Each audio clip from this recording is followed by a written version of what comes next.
CBS News Bay Area Afternoon Edition with Ann Mekovic. Right now on the afternoon edition, traffic trouble on the Richmond-San Rafael Bridge, an earlier crash involving several cars on 580 westbound, right in the middle of the span. At one point, all lanes were blocked, but it looks like cars are getting by right now slowly. This happened at around 10:15 this morning, and here is a look at the traffic backup that this is causing. So if you know anyone headed that way right now toward the Richmond-San Rafael Bridge, you might want to give them a heads up. No word yet on any injuries from that crash. We'll keep you updated. Thanks for joining us this Thursday. Also, our temperatures warming up, and this is just the beginning. Let's get right over to First Alert meteorologist Jessica Birch. And I swear it's going to be a warm one for us tomorrow. We're already noticing it today in some of our inland spots, and that includes places like the East Bay all the way up into Santa Rosa. I mean, we're talking about low 90s today, upper 80s. Santa Rosa stretched over into Antioch. It is a warm afternoon for us.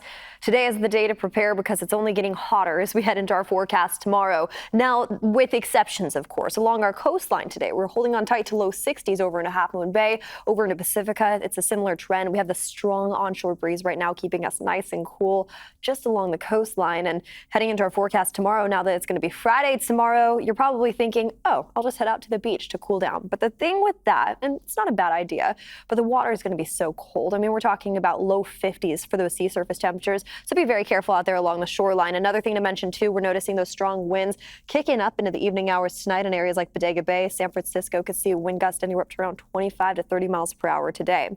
At the same time, this is the big weather story for us. Starting tomorrow, we're going to be under first alert weather conditions as we're gearing up for this major heat wave to sweep through, bringing in upper 90s for our inland spots. I'll have more on this coming up in just a bit. For now, back to you.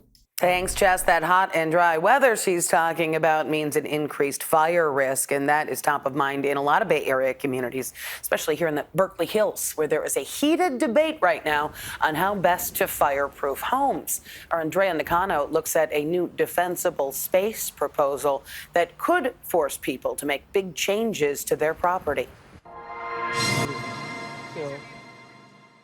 The aloe, which is very much known to be fire resistant, has to go.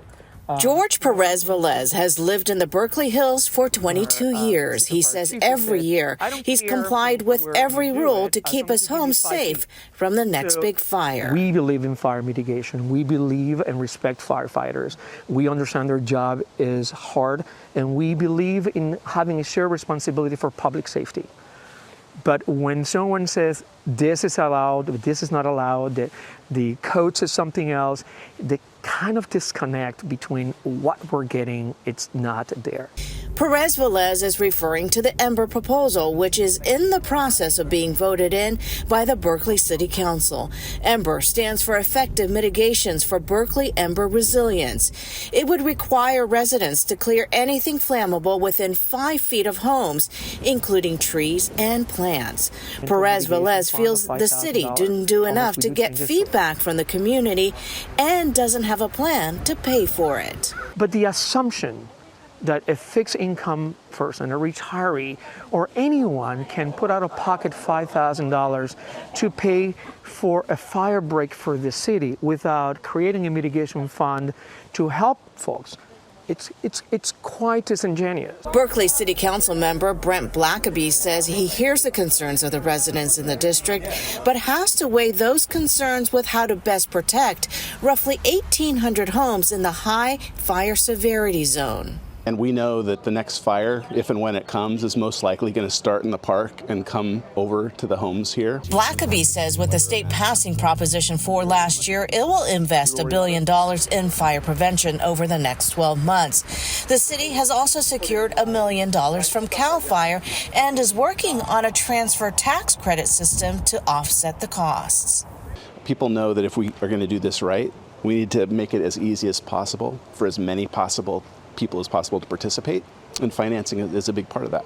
But after seeing the devastation of the fires in Southern California, the city needed to find a way to give firefighters a better chance to save homes. This is going to take some time. No one says instantaneously you need to sort of have everything fixed, but it's a journey, it's a process, and it's time for us to start the process moving towards the safety that we know we're going to need to achieve.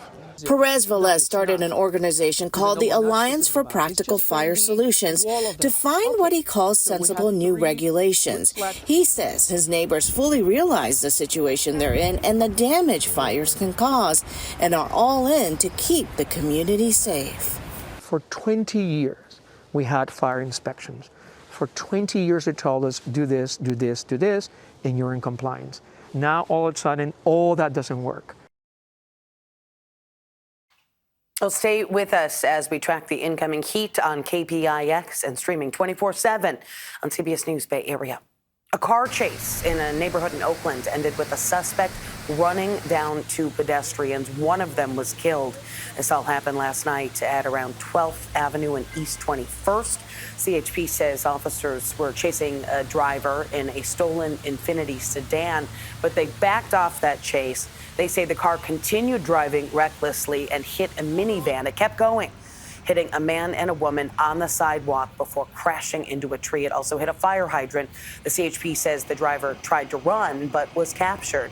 The man who was hit died at the scene, and the woman was taken to a hospital where she is in stable condition. Both of them are Oakland residents in their 40s. Officials don't believe alcohol nor drugs played a factor in that crash. And some road closures in San Jose, where a motorcyclist was killed after colliding with a car. That happened just before 7 this morning near Center Road and Sylvandale. This is just around the corner from Sylvandale Middle School. Police are asking people to avoid that area. President Trump's sweeping tariff strategy has suffered a major legal setback. A federal trade court ruled most of the levies he sought to impose on foreign countries are illegal. White House now has 10 days to complete the process of halting the tariffs. CBS's Natalie Brand has the details. The Trump administration says it's fighting back after the Court of International Trade ruled the president overstepped his authority in enacting sweeping tariffs on nearly all trading partners. The administration is going to win, and we intend to win. We already filed an emergency appeal. We expect to fight this battle all the way to the Supreme Court. The new ruling applies to the administration's 10% baseline tariff on most trading partners and the separate tariffs on China, Mexico, and Canada related to fentanyl and immigration. It does not apply to tariffs on specific products, including autos, aluminum, and steel. But analysts say it could impact trade negotiations underway over the president's reciprocal tariffs, now on pause until July. This story is not over yet. CBS News business analyst Jill Schlesinger says despite the ruling, small businesses impacted by tariffs are still in wait-and-see mode. I think it does nothing for businesses because I think what happens is we are still operating under a cloud of uncertainty. This latest legal fight comes as lawsuits surrounding the Department of Government Efficiency continue to play out, and as President Trump's advisor who led the effort is leaving his post. We thank him for his service. We thank him for getting Doge off of the ground. In a post on X Wednesday, Elon Musk said he would like to thank President Trump for the opportunity to reduce wasteful spending. In an exclusive interview with CBS Sunday Morning, he criticized the president's tax cut and spending bill that narrowly passed the House 1 week ago. I was disappointed to see the massive spending bill, frankly, which increases the budget deficit. As a special government employee, Musk could only serve the administration 130 days in a calendar year. President Trump's energy secretary is in Berkeley today talking about advances in AI computing. In less than an hour, he's going to be joined by the CEO of Santa Clara-based NVIDIA and other tech industry leaders at the Lawrence Berkeley National Laboratory. NVIDIA has become a global leader in AI technology, and yesterday, NVIDIA beat earnings estimates, reporting revenue of more than $44 billion for the quarter. That is up 69% from a year earlier. And earlier today, we spoke with the chief investment officer at FinViz about NVIDIA's surge. Today, actually, NVIDIA became the largest company in the world. It surpassed Microsoft, which was number one yesterday. This is really important because if you want to see what's happening in the market, it's not only important to look at the overall index like the S&P, but where is the money actually flowing that day? Which part of the market is outperforming? And a move that could impact tens of thousands of international students here in California. Secretary of State Marco Rubio says the government will start revoking the visas of many Chinese students studying here in the U.S. Rubio said embassies should take a closer look at students' social media profiles before approving their visas. The latest annual report from the Institute of International Education finds more than 50,000 international students at California universities are Chinese. Other headlines we are following today. The Department of Elections just certified the petition to recall District 4 Supervisor Joel Engardio in San Francisco. Special election now set for September 16th. Engardio led an effort to shut down a stretch of the Great Highway to traffic for a park. That citywide vote passed in November, even though most of the people living in the Sunset and Richmond voted against it. After major backlash from parents and politicians, the San Francisco Unified School District is abandoning controversial equity grading plan. Under that proposal, students would get multiple chances at taking tests and could pass with scores as low as 21 out of 100. In a social media post, Mayor Daniel Lurie said the grading changes would not prepare young San Franciscans for success. The superintendent said the plan is on hold. The Golden State Valkyries are out for revenge against the New York Liberty in New York. Today's game is going to air on Kpix with coverage starting at 3:30 this afternoon. Valkyries suffered a lopsided loss to the same team on Tuesday, 95-67. In that game, Liberty showed why they are the defending WNBA champs. They had 30 assists compared to just 16 for the Valkyries. Golden State struggled on both sides of the ball. Right now, they are 2-2 in their inaugural season. A lot of game left, but they will look to improve their record today. Again, you can watch Golden State take on the defending WNBA champs on Kpix. Our coverage starts at 3:30 p.m. Still ahead here at noon and streaming on CBS News Bay Area. An East Bay program that helps farms is now facing federal cuts. We talked with some of the people impacted about what's next. And it's not a concert this time, what these people were willing to wait hours for in the South Bay.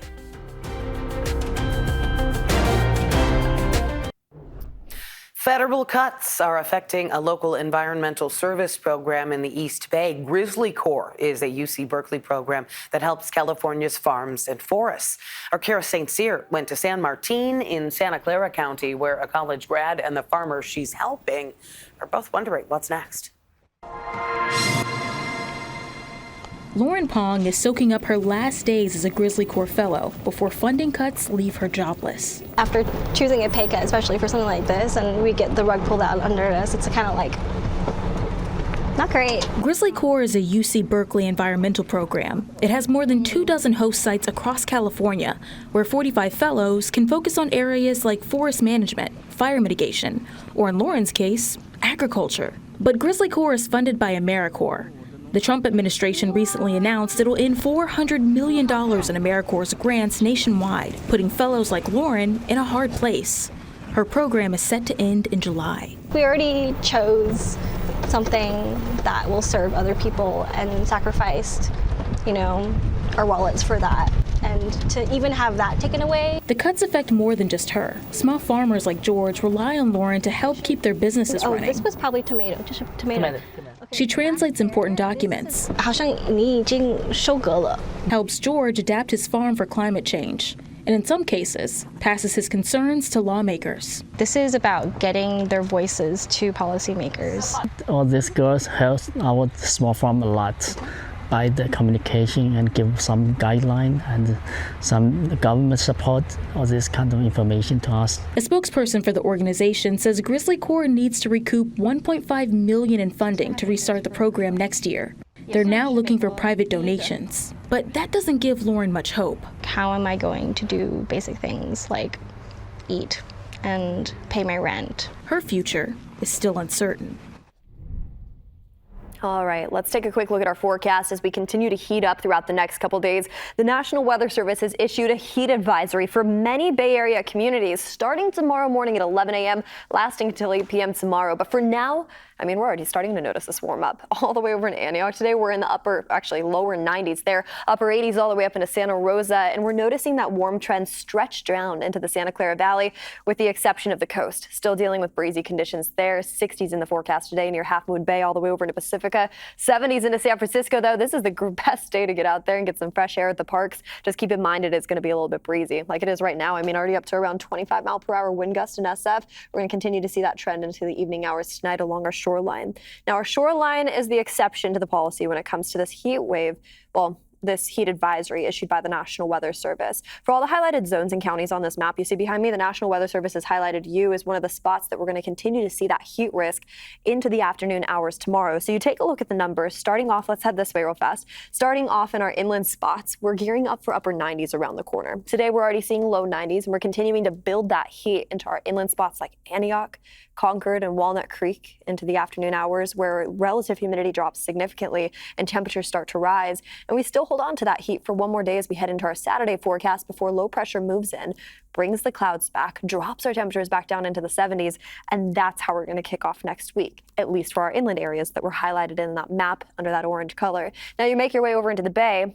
We're still warming up too, just not nearly as much. Tomorrow, we're going to see low 80s in the forecast, back into the 70s by Saturday, and then luckily, we are back into the 60s, back to where we should be for this time of year as we head into next week with partly cloudy skies in the morning hours, pulling back along the coast as we head into the afternoons. Back over to you.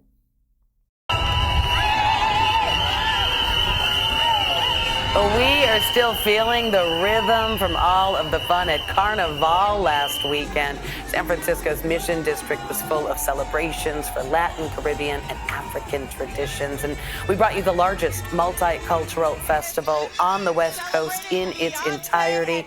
If you missed it, we're going to have an encore presentation coming up this Saturday night from 8 to 10 on Kpix Plus 44 Cable 12. We also have more highlights on KPIX.com. A new Chick-fil-A restaurant opened today in Morgan Hill, and people could not wait for it. Some lined up overnight and through daybreak. They waited for the doors to open at 6:30 this morning. New location means that customers don't have to go to San Jose or Gilroy to get their chicken fix. We talked to three friends who were at the front of the line. I really like the waffle fries and the Chick-fil-A sauce. I really wanted the waffle fries and a lot of free stuff. My favorite's I was trying to get the chicken minis. These guys look tired. Chick-fil-A is promoting the fact that with each new opening, they apparently donate $25,000 to the charity Feeding America. We'll be right back.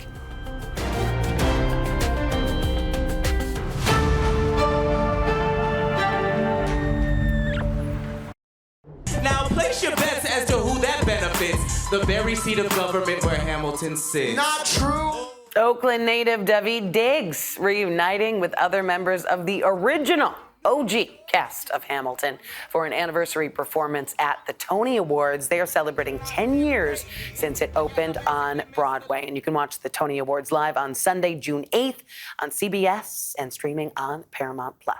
That is going to do it for the afternoon edition. Remember, we are streaming 24/7 on the free CBS News app. And you can watch the Golden State Valkyries taking on the defending WNBA champ, the New York Liberty. Our coverage on KPIX starts at 3:30.